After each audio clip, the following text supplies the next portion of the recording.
CMTV, Chandelier Média, le média qui communique la vie.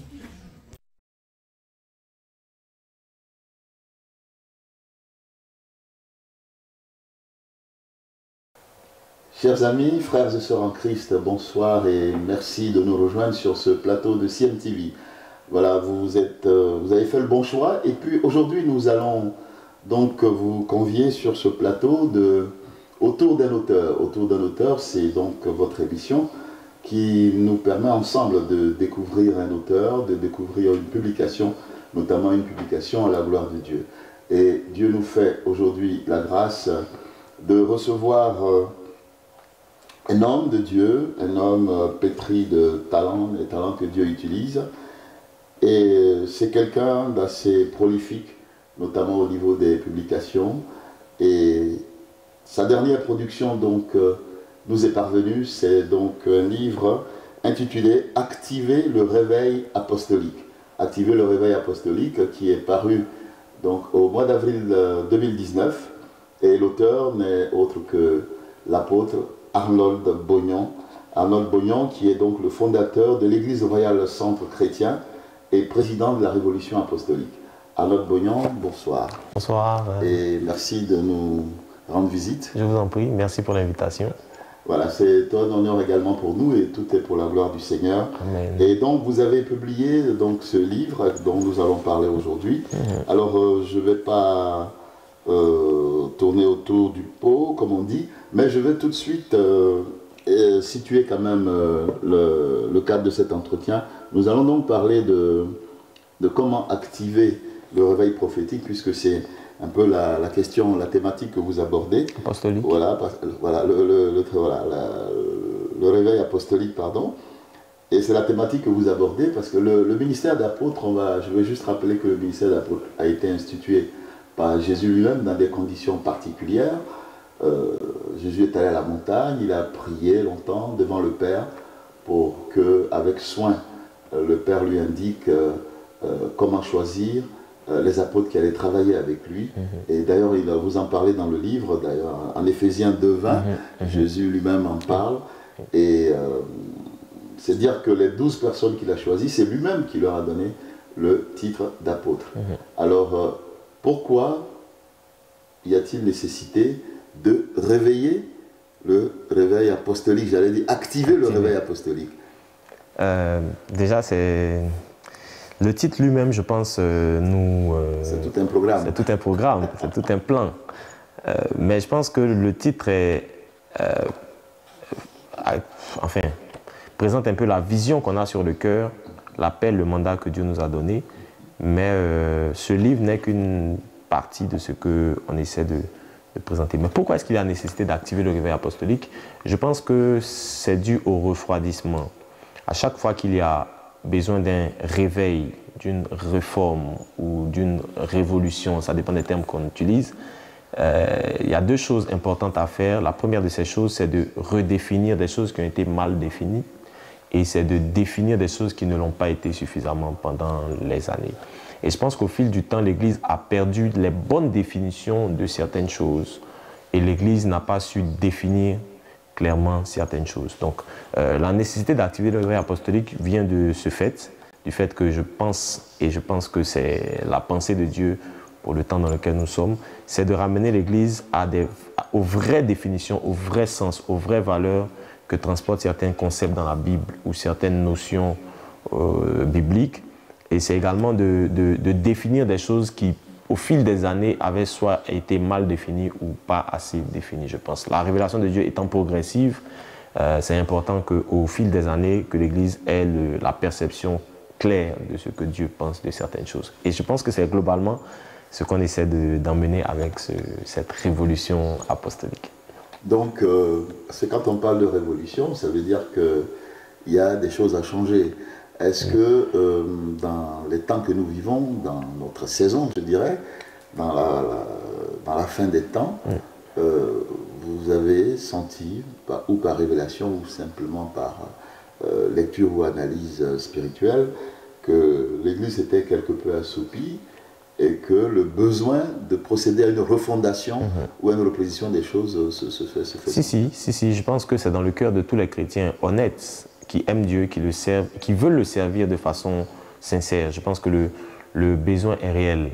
Des notions de prospérité, des notions de leadership dans l'Église ont été mal abordées au fil des années. Et je pense que bien plus que... je pense que c'est urgent, c'est pressant, parce qu'une foi mal définie produit de mauvaises actions. Les chrétiens agissent sur la base de ce qu'ils font, de ce qu'ils croient plutôt, et croire mal, c'est faire mal. Et je pense que si on veut changer les choses, il fallait repartir à une redéfinition de certains concepts qui sont liés à la foi chrétienne. Et je pense que là, dans le temps dans lequel nous sommes, Jésus nous ayant prévenu ici de façon biblique que dans les fins des temps, il y aura des hommes hautains, orgueilleux, amoureux de l'argent et tout ça, c'est important qu'on ne laisse pas l'Église glisser dans les mauvaises définitions des choses. Et c'est pour ça que je pense que c'est urgent, c'est pressant, c'est nécessaire. Et donc, en 4 chapitres, oui. Vous avez essayé de nous présenter les choses et je vous laisse donc le soin de nous préciser certains concepts et une certaine vision des choses qui nous paraissent tout à fait essentielles. C'est ça. Déjà, le livre est articulé donc en 4 chapitres, comme vous le dites, et il a été dédicacé par mon père dans la foi, l'apôtre Charles Toakessé. Et j'ai décidé donc, en réalité, le livre partage 3 clés qui, j'estime, sont les points de départ de ce réveil apostolique. Et le premier chapitre, en quelque sorte, est comme une introduction parce que ces 3 clés sont imagées dans 3 tribus d'Israël, donc avec Juda, avec Zabulon et avec Issachar. Voilà. Et le premier chapitre donc met en perspective de façon globale tout le parcours d'Israël dans le désert et comment est-ce que Dieu a positionné de façon prophétique les 12 tribus d'Israël en 4 rangées de 3, de sorte que ça fasse 12, 3 tribus au nord, 3 tribus au sud, 3 tribus à l'est, 3 tribus à l'ouest.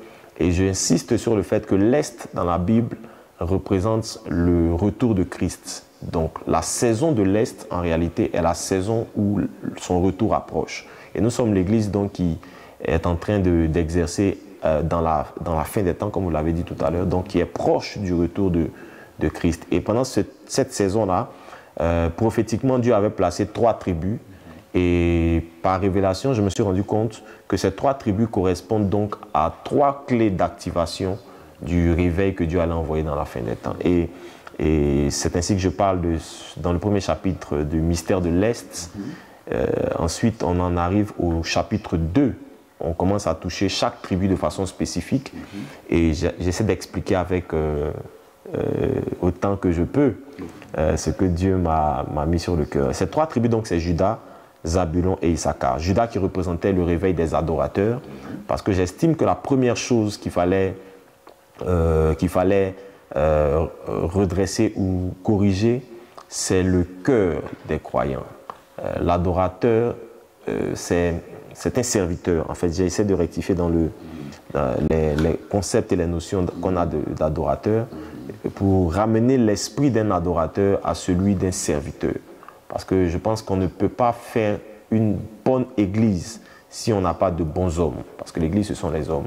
Et tant que les hommes ne redeviennent pas des adorateurs, ce sera compliqué d'avoir une bonne église. Parce que généralement, les hommes servent Dieu comme leur cœur est.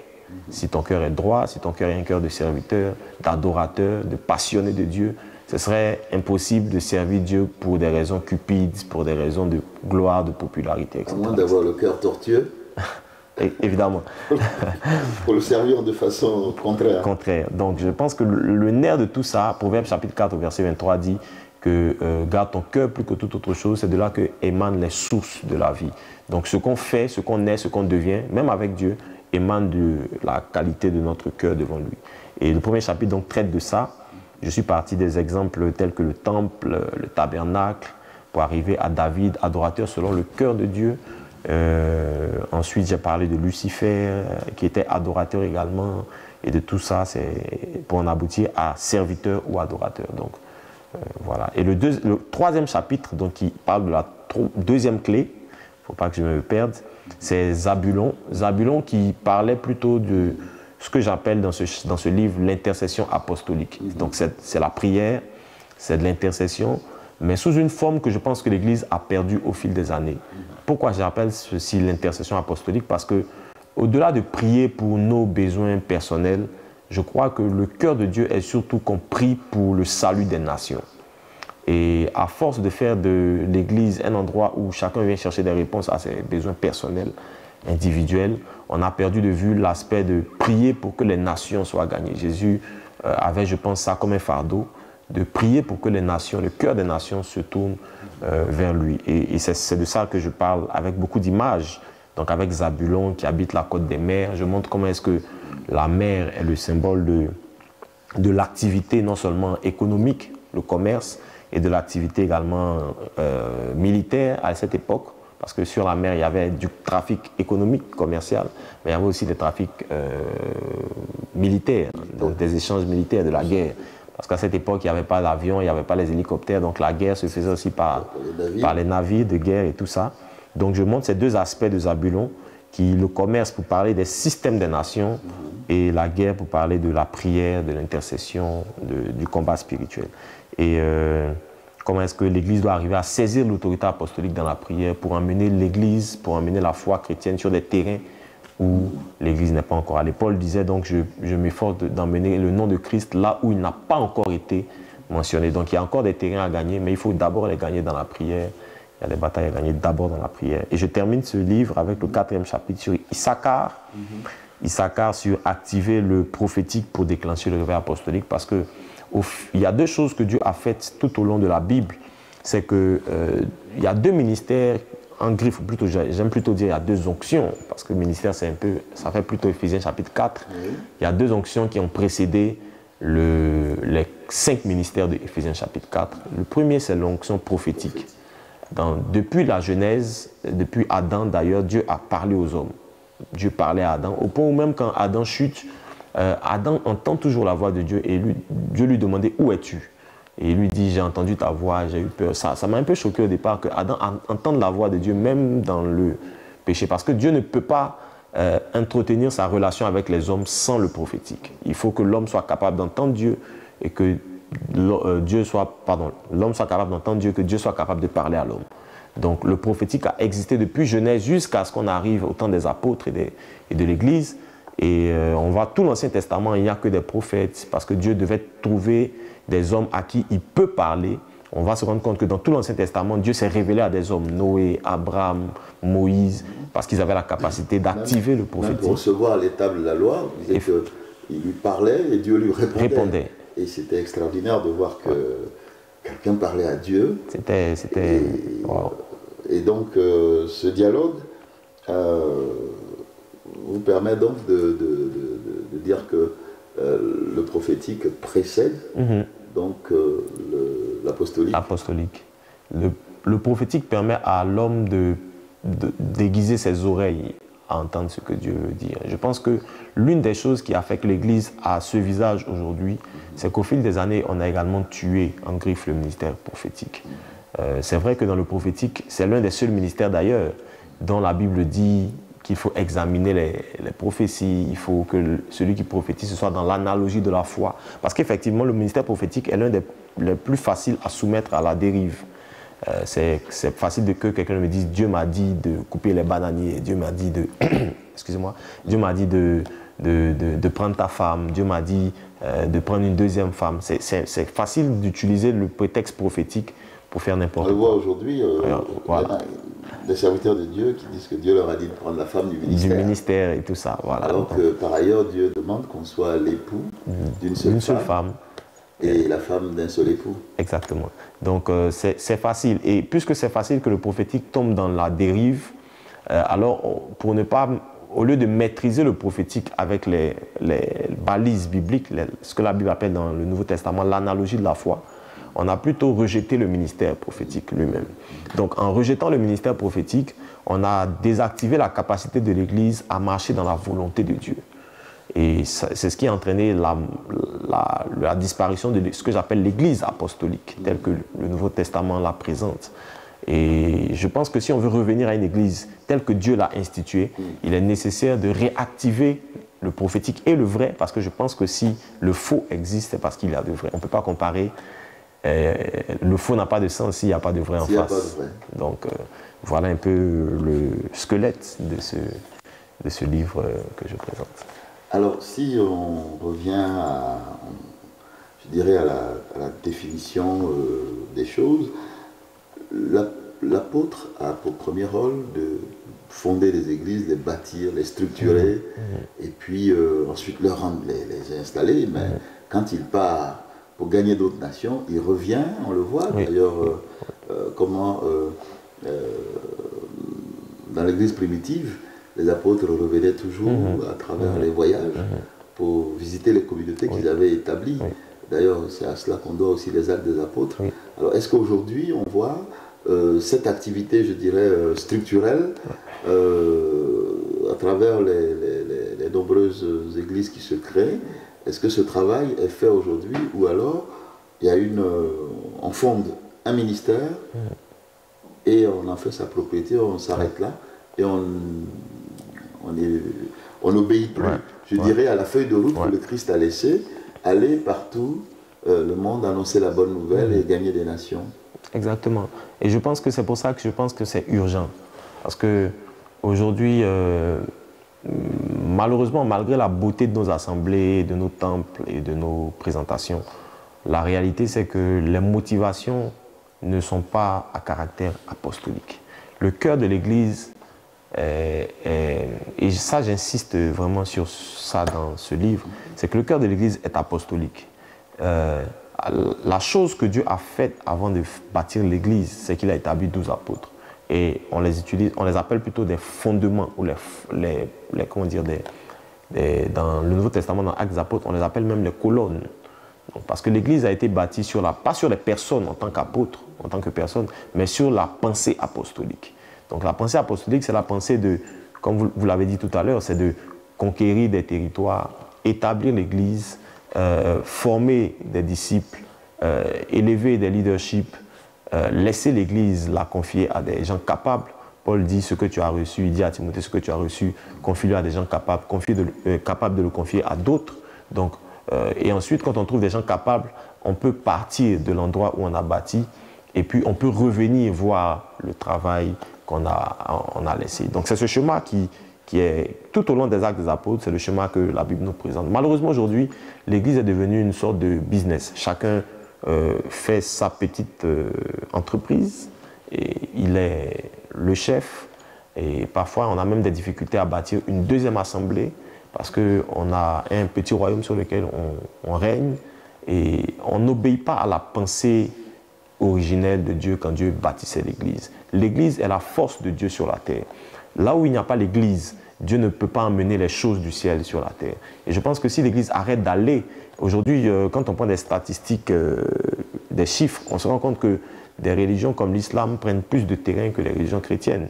Malgré tout le folklore qu'on a dans nos églises, la réalité c'est qu'on a de moins en moins de conversions, on a de moins en moins de vies sauvées, on a de moins en moins de nations sauvées, parce que, et le plus grave c'est qu'on perd même des nations qui étaient des nations chrétiennes. Je donne souvent l'exemple de la Turquie. La Turquie, quand vous prenez l'Ancien Testament, le Nouveau Testament, la Cappadoce, le Pont et tout ça, c'était en Turquie. Donc près de 80%, la Phrygie, la Pamphylie et tout le reste, et près de 80% de la Turquie était évangélisée. Aujourd'hui, la Turquie est un pays entièrement musulman. Donc ça veut dire qu'en plus de ne même pas gagner du terrain, on en perd. Parce que justement l'Église est devenue, s'est repliée sur elle-même. Et ceux qui conduisent nos églises aujourd'hui ont perdu la pensée apostolique. Et je pense que c'est une urgence pour la fin des temps. Et je pense que c'est en ça que ce livre est capital, à mon avis. Alors, on va revenir au chapitre 2, le réveil des adorateurs. Je voulais développer un peu là-dessus. Oui. En quoi est-ce que les adorateurs peuvent être un soutien pour un moteur qui peut aider à faire marcher justement cette machine révolutionnaire, cette machine qui va pousser vers la révolution apostolique. Et après, on passera au chapitre 3, je vous laisserai développer aussi, parce que les uns et les autres sont très intéressants, mais je crois qu'il est bon que vous nous en donniez la quintessence à chaque fois. Donc, Judas, le réveil des adorateurs. Le réveil des adorateurs, chapitre 2, exactement. Pour aller un peu plus loin, je pense qu'il faut poser des bases. Quand Jésus choisit 12 apôtres, la pensée apostolique est une pensée... Déjà, il faut redéfinir l'adoration. Je pense que c'est ce que j'essaie de faire au début de ce chapitre.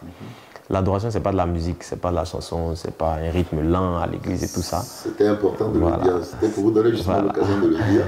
Parce qu'il y a beaucoup de dérives dans les églises aujourd'hui. Et chacun comprend les choses telles qu'il les sent ou alors telles que cela a été transmis.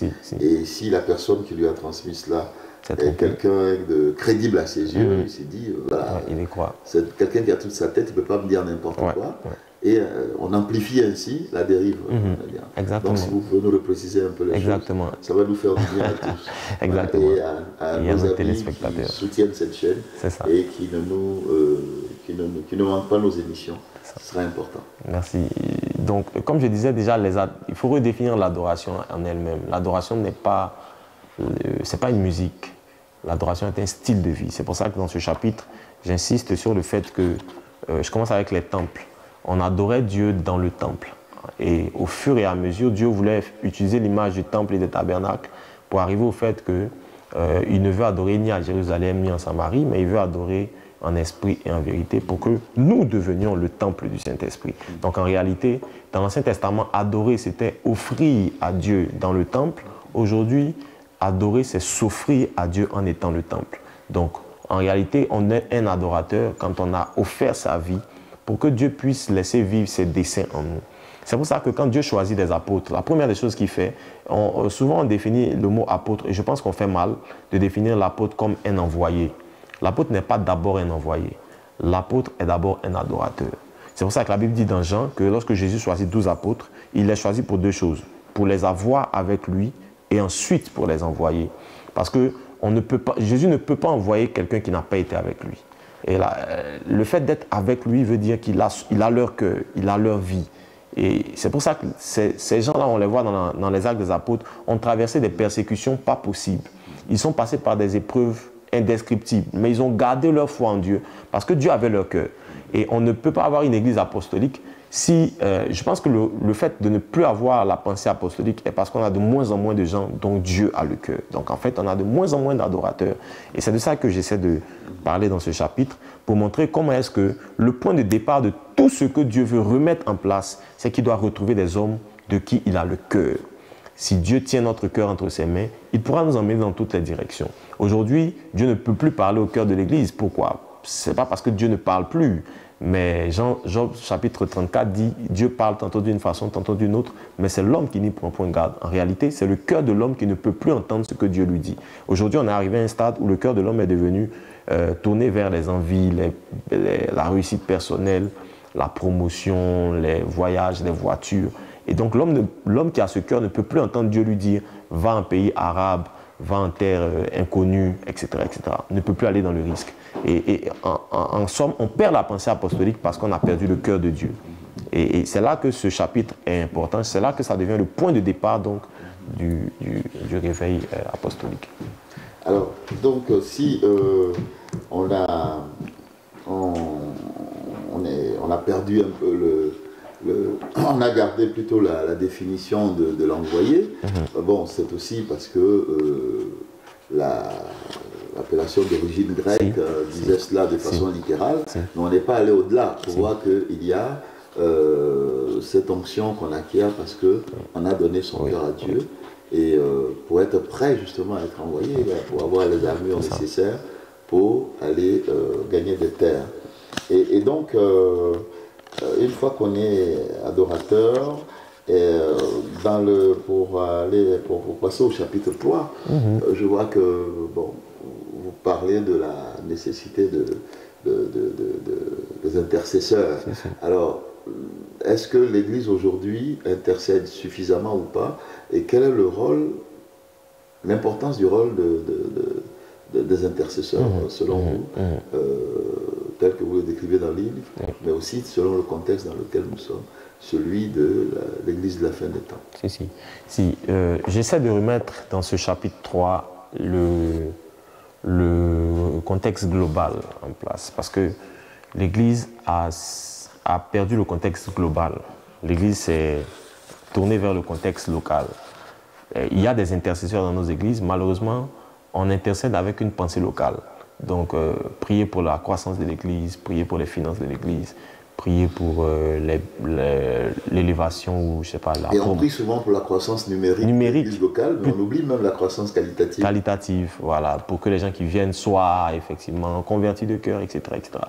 Donc, le fait d'avoir retourné le focus vers le local fait qu'on a perdu de vue la perspective globale. Alors que Dieu et l'Église, c'est d'abord une perspective globale.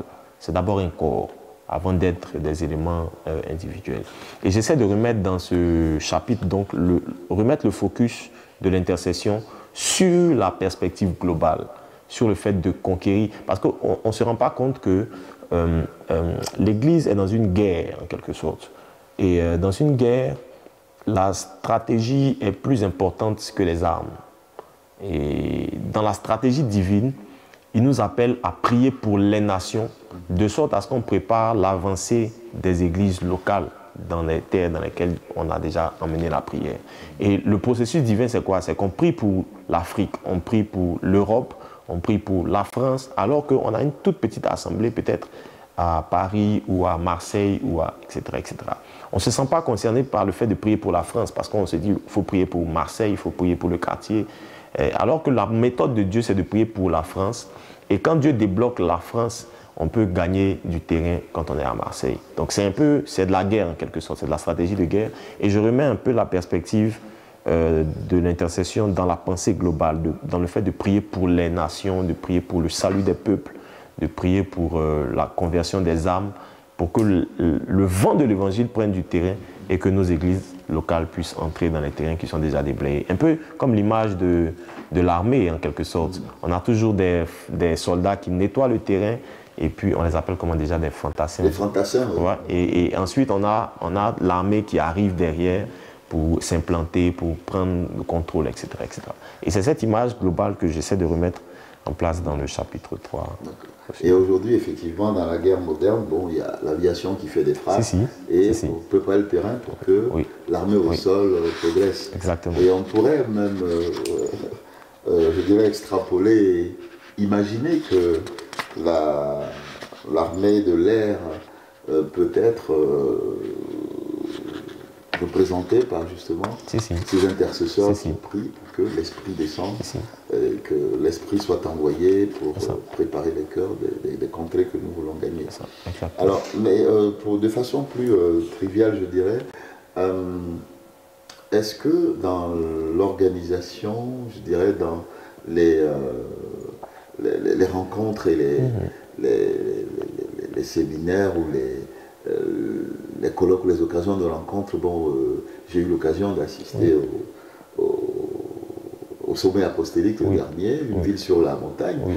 Est-ce que dans ce genre de rencontre, vos condisciples, je dirais pasteurs, ont l'oreille suffisamment souple ou je dirais le cou pas trop raide pour entendre ce genre de message, pour savoir qu'il faut mettre en place de nouvelles stratégies? Qu'est-ce que vous faites pour les convaincre et les amener à vous suivre dans cette vision qui me paraît la bonne pour l'œuvre que vous poursuivez? Si, exactement. On s'est rendu compte au fil des mois, parce que ça fait à peine 1 an et demi qu'on a lancé en quelque sorte la révolution. Donc, mais au fil des mois, je me suis rendu compte que dans le cœur de beaucoup de serviteurs de Dieu, il y avait déjà le désir d'un changement. Très souvent, quand il y a un désir de changement, on attend celui qui va incarner le changement, ou ceux qui vont incarner le changement. Et on a quand même rencontré beaucoup de serviteurs de Dieu qui avaient une aspiration profonde à l'intérieur de voir les choses changer, mais qui ne savaient pas exactement dans quel sens ce changement devait aller. Et pour la plupart, c'est vrai qu'il y a encore des gens qui sont réticents, qui veulent encore faire les choses comme ils le font, mais on a vraiment rencontré beaucoup de serviteurs de Dieu Et récemment, au sommet apostolique, on avait d'ailleurs une rencontre avec les leaders. On s'attendait à une dizaine de leaders, et peut-être même moins, comme c'était la première édition.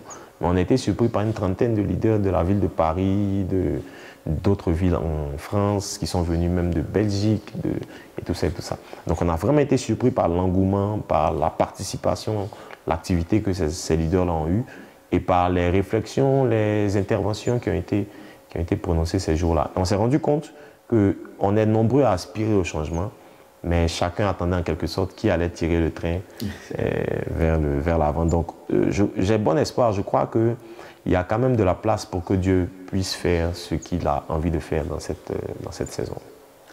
Alors donc, disons que la révolution apostolique, on peut dire que c'était une idée qui fait son chemin, oui. Mais une idée qui fait son chemin, mais quand je regarde le chapitre 4, où vous parlez de l'apostolique si. et du prophétique, si. J'avoue que ce n'est pas quelque chose de très simple. Alors, comment dissocier les deux? Comment ces deux notions travaillent en osmose, le prophétique et, disons, l'apostolique et le prophétique. Donc, je vous laisse nous éclairer un peu sur ces deux notions. C'est ça. Parce que dans les thèses que vous défendez, vous dites par exemple que l'Église doit être sous la responsabilité des apôtres, que ce n'est pas les pasteurs qui gèrent l'Église. Alors c'est un peu iconoclaste comme présentation des choses. Ouais. Ça bouscule l'ordre et vraiment si vous pouvez nous donner quelques fondements sur ces choses-là.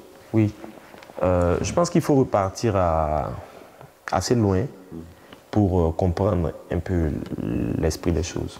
L'esprit des choses, c'est que Dieu, à la base, n'a jamais souhaité bâtir une église. Enfin, jamais souhaité, peut-être le langage est fort, mais au départ, au commencement, la démarche divine n'était pas de fonder une église. Et on se rend compte que quand Dieu commence dans Genèse, les mots qui reviennent dans Genèse, c'est royaume, domination, c'est règne, etc., etc. Donc Dieu, en fait, roi du ciel et de la terre, veut emmener une influence sur la terre. Mais il essaie de s'appuyer sur un homme qui, lui, n'est pas capable de faire ce que Dieu lui demande. Et au fur et à mesure, donc, Adam, après avoir chuté, Dieu doit revoir les priorités. La priorité, donc, pour Dieu, désormais, ce n'est plus d'établir son règne, mais c'est de restaurer l'homme par qui son règne doit arriver sur la terre. Alors, on entre dans la phase du plan du salut. Je dis souvent, au départ, l'homme n'a pas été créé pour être sauvé, l'homme a été créé pour gouverner, pour diriger la terre pour Dieu. Mais la nécessité du salut est intervenue après que l'homme ait chuté. Donc ça devient une priorité. Dieu, ne pouvant pas venir régner lui-même, doit restaurer l'homme qui doit le faire à sa place. Et ça devient donc l'urgence. Le plan du salut est mis en place jusqu'à ce que Jésus arrive sur terre. Et lorsque Jésus arrive sur terre et qu'il a offert le sacrifice, avant d'offrir le sacrifice, il choisit 12 hommes.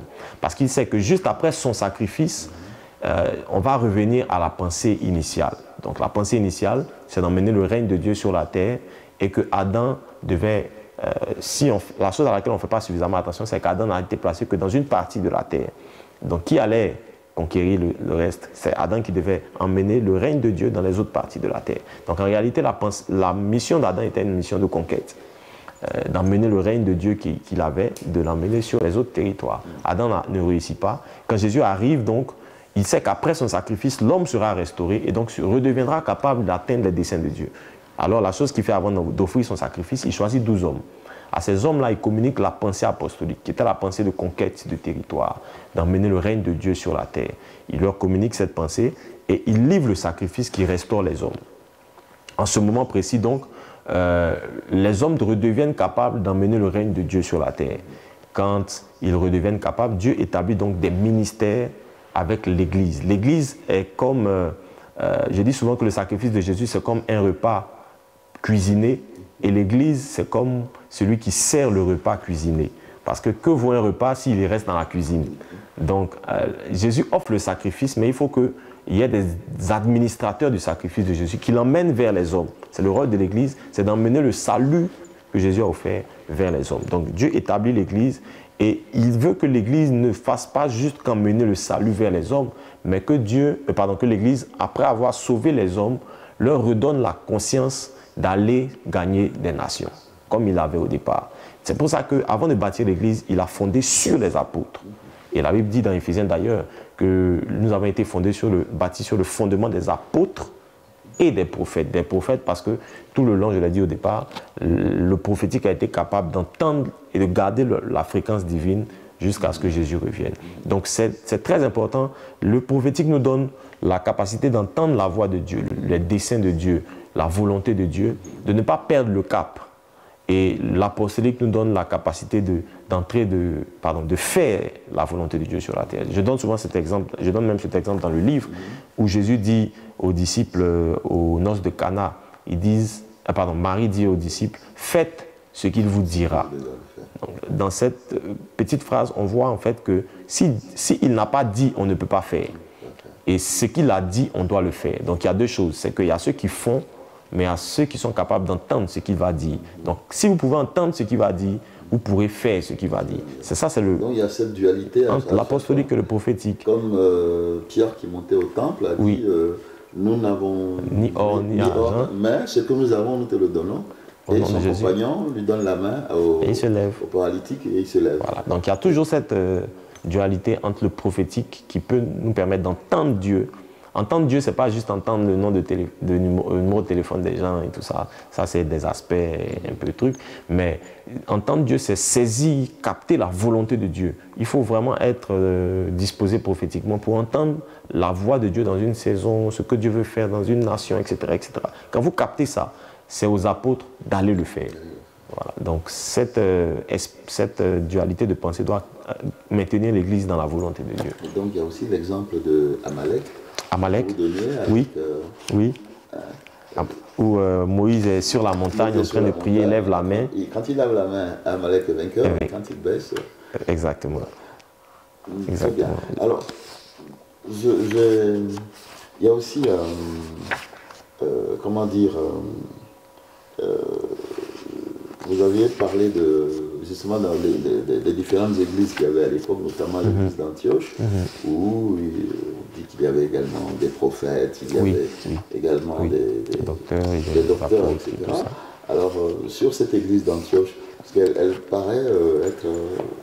bon mixte. Voilà, c'est ça, un mythe, j'allais dire un peu, comme on dit,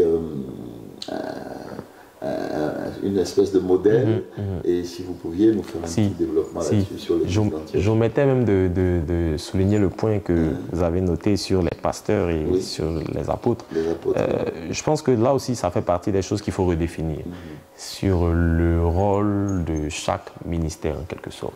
C'est pour ça que dans nos conférences, on met beaucoup l'emphase sur le message et sur le ministère apostolique pour montrer la priorité de ce ministère dans la pensée de Dieu. Et je pense que à le voir, il faut parcourir le Nouveau Testament pour voir comment est-ce que Dieu a structuré le leadership de l'Église dans le Nouveau Testament. Excusez-moi. Dans le Nouveau Testament, l'Église, là encore, je pense qu'il faut repartir à la perspective déjà globale. L'Église, de façon globale, est restée sous l'influence et sous la direction des apôtres.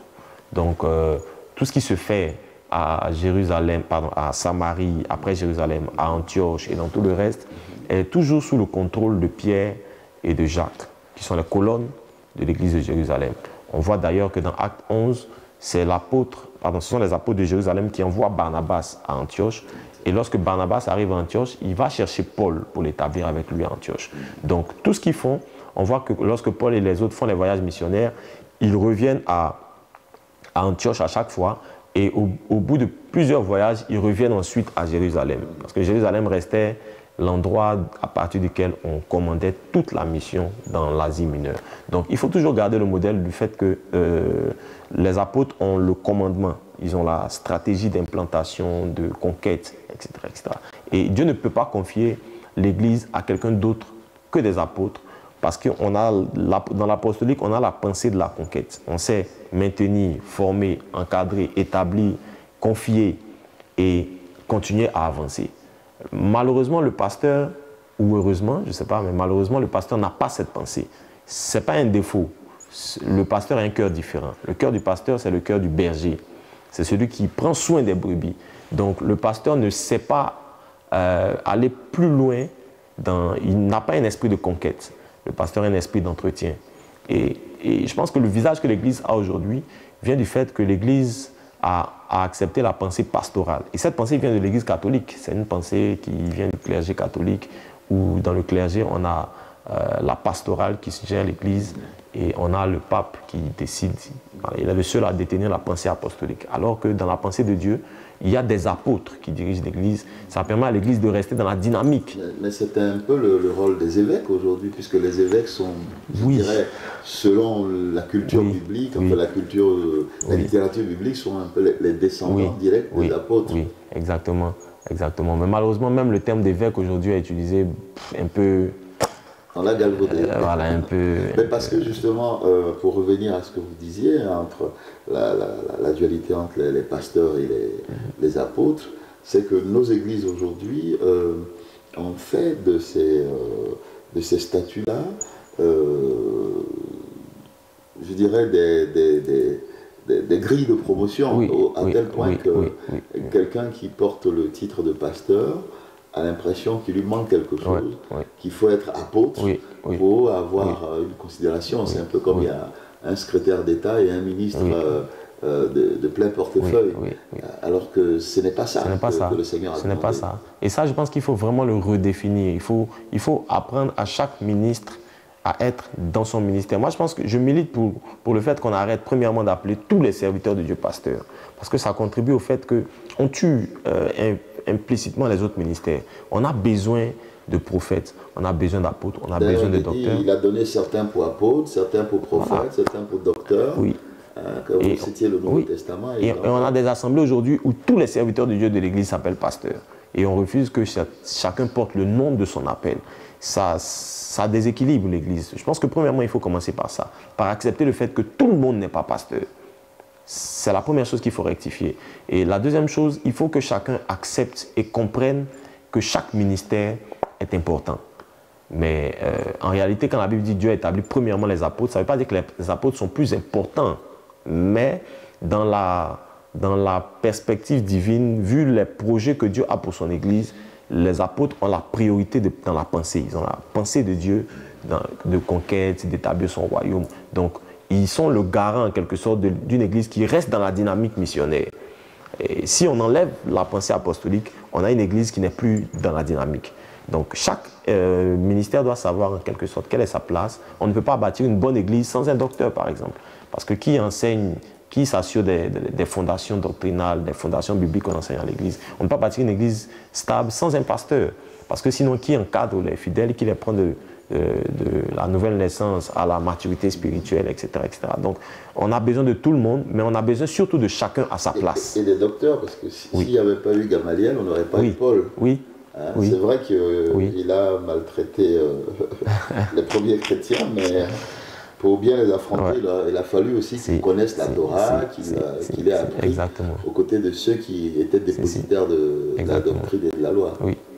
Et je pense que c'est d'ailleurs pour ça que l'église d'Antioche est un bon modèle, parce qu'il y avait des apôtres et des prophètes et des docteurs, alors que le leadership de l'église est dirigé par Barnabas et Paul. Et on voit en même temps que de l'église, il y avait des évangélistes, parce que la ville a été bousculée par des évangélistes avant qu'on emmène des... Donc il y avait un mélange de tout, et c'est ce qui a fait d'Antioche l'église, en quelque sorte, que Jérusalem n'a pas pu être, en quelque sorte. Donc on a vraiment besoin de dupliquer ce modèle-là dans nos assemblées aujourd'hui. Laisser chaque ministère être à sa place. Pour ça, il faut dire à chacun, il faut que chacun sache exactement à quoi il est vraiment appelé.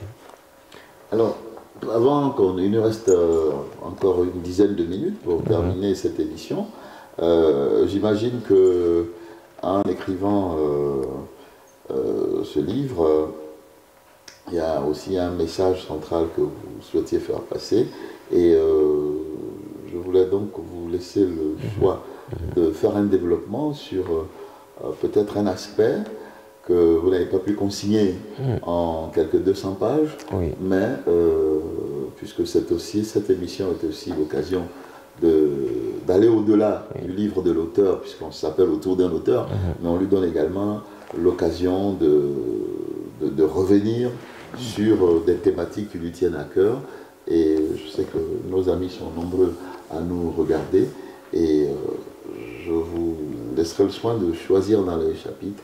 Je voulais vous demander de nous parler d'un apôtre, parmi les apôtres, un de ceux qui vous paraissent être, je dirais, le symbole, j'ai envie de dire un apôtre phare en quelque sorte, dont l'activité et le ministère vous a vraiment touché au cœur. Bon, sans que cela dénature la qualité de travail des autres. Voilà, on a toujours quelqu'un qui paraît être pour nous la représentation même de ce qu'on veut faire. Moi, je suis et je crois que ça, c'est... Je suis... J'ai pas envie de dire fan, mais... Je suis grand admirateur de l'apôtre Paul. C'est vraiment celui qui m'a fasciné dans la Bible. Premièrement, dans sa capacité, dans sa capacité dans sa flexibilité en quelque sorte. Parce qu'on se rend compte que quand Dieu suscite Paul, c'est justement parce que, je dis souvent, et j'espère que je ne me trompe pas, mais je crois que Dieu a suscité Paul parce que Pierre a été incapable d'être flexible. Le mandat de Dieu pour l'Église que Pierre dirigeait, c'était de faire des nations des disciples. Et au moment où il a fallu s'adresser à des peuples autres que les peuples juifs, Pierre a été rigide. Au point où Dieu lui apparaît en songe, dans Acte 10, je pense, où il lui montre un animal impur et lui dit « tue et mange ». Pierre dit « non, c'est impossible que je tue et que mange, c'est impur ». Et il a fallu que Dieu insiste avec Pierre, mais Pierre n'était même pas capable de passer les barrières culturelles qu'il avait. Et c'est en ce moment que Dieu suscite Paul. Et on voit, l'une des choses qui me fascine avec Paul, c'est sa transversalité, sa capacité à passer d'une culture à une autre, d'un peuple à un autre, à s'adapter. Parce que en Paul, on voit toute l'essence du ministère apostolique, tout le caractère militaire, stratégique, tout le caractère,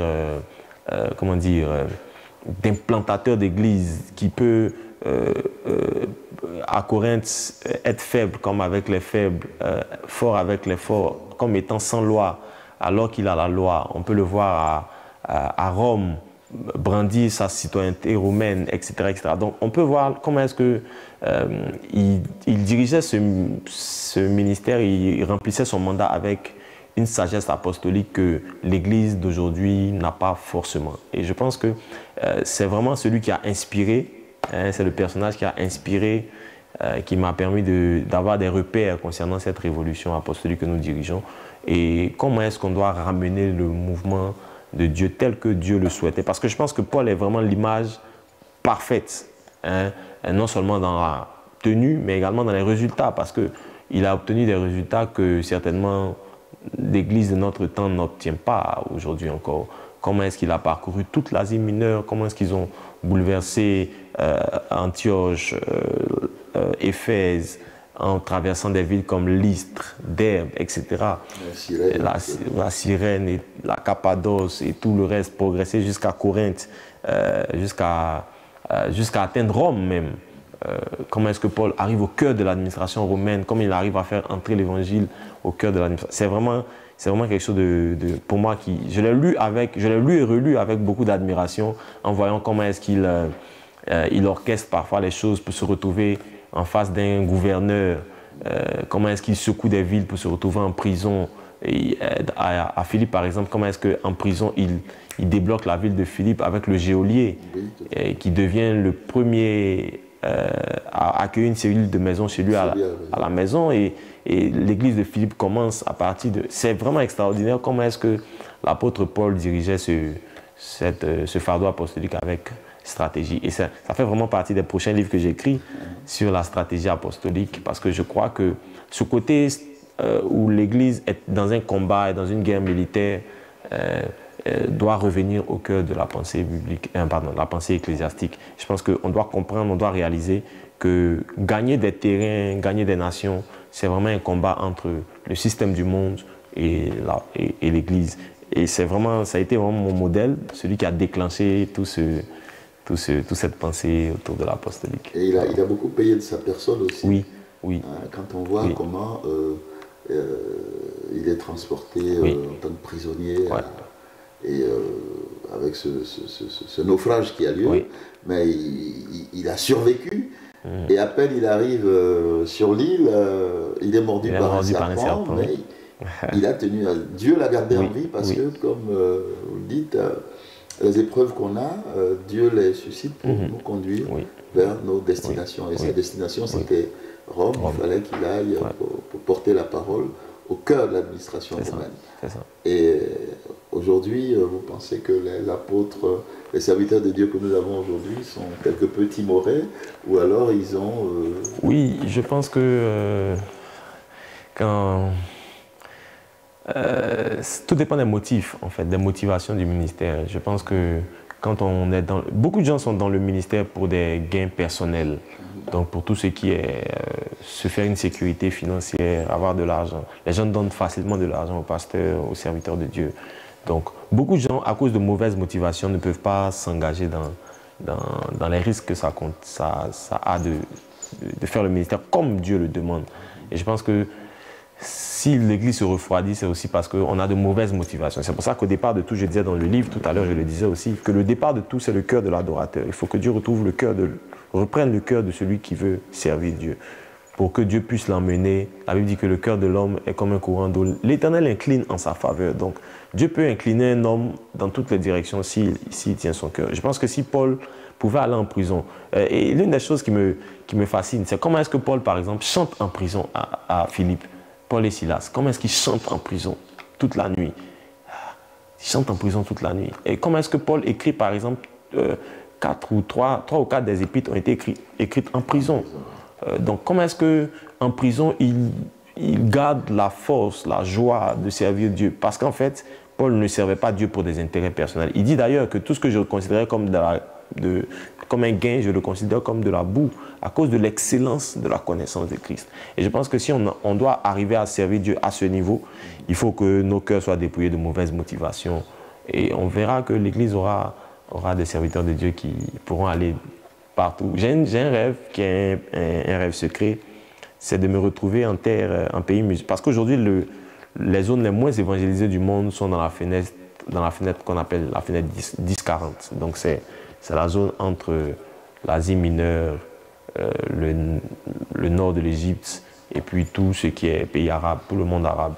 Et c'est difficile aujourd'hui d'emmener des missionnaires dans le monde arabe parce que tout le monde veut avoir sa voiture, sa villa. J'ai vraiment un rêve, c'est d'être au cœur du monde arabe et c'est de voir des peuples arabes se redonner à Jésus. C'est vraiment mon plus grand rêve. Et je crois que Dieu est fidèle. Dieu est fidèle, effectivement. C'est un grand et beau rêve. Et je pense qu'avec l'intercession, la prière, vous passez, c'est pas à vous que je le dirai, mais si vous passez du temps devant Dieu, Amen. Il vous donnera les orientations nécessaires pour faire aboutir ce rêve. Mais pour l'heure, je pense que cet ouvrage est le bienvenu. Il est le bienvenu, mais avant de conclure définitivement, je voudrais juste faire la remarque. Les serviteurs de Dieu d'aujourd'hui qui sont un peu chacun dans leur coin, peuvent vous rétorquer que tout le monde n'est pas appelé à parcourir les terres, mais que chacun vous dira, j'ai fait ma part, il appartient à Dieu de susciter d'autres personnes et que tout cela mis ensemble, on fera donc le grand fleuve qui va charrier la parole de Dieu. Ça peut être un argument de confort pour rester dans son cocon. Oui, mais je pense que quand on parle comme ça, ça peut donner l'impression qu'on balaie du revers de la main tout ce qui se fait. Non, moi je considère que tout ce qui est bon est déjà un acquis et on ne reparle pas de ce qui est bon. Voilà. Donc quand on parle de tout ce dont on a parlé sur le plateau, on parle vraiment de tout ce qui n'est pas bon. Mais il y a vraiment des gens qui font un bon boulot, qui font ce que Dieu demande. Il y en a encore, il ne faut pas donner l'impression qu'il n'y en a plus. Mais en plus de ça, je pense que c'est C'est pour ça que je pense qu'il faut remettre il faut laisser l'Église être de nouveau conduite par la pensée apostolique. Si l'Église est de nouveau conduite par la pensée apostolique, on n'arrête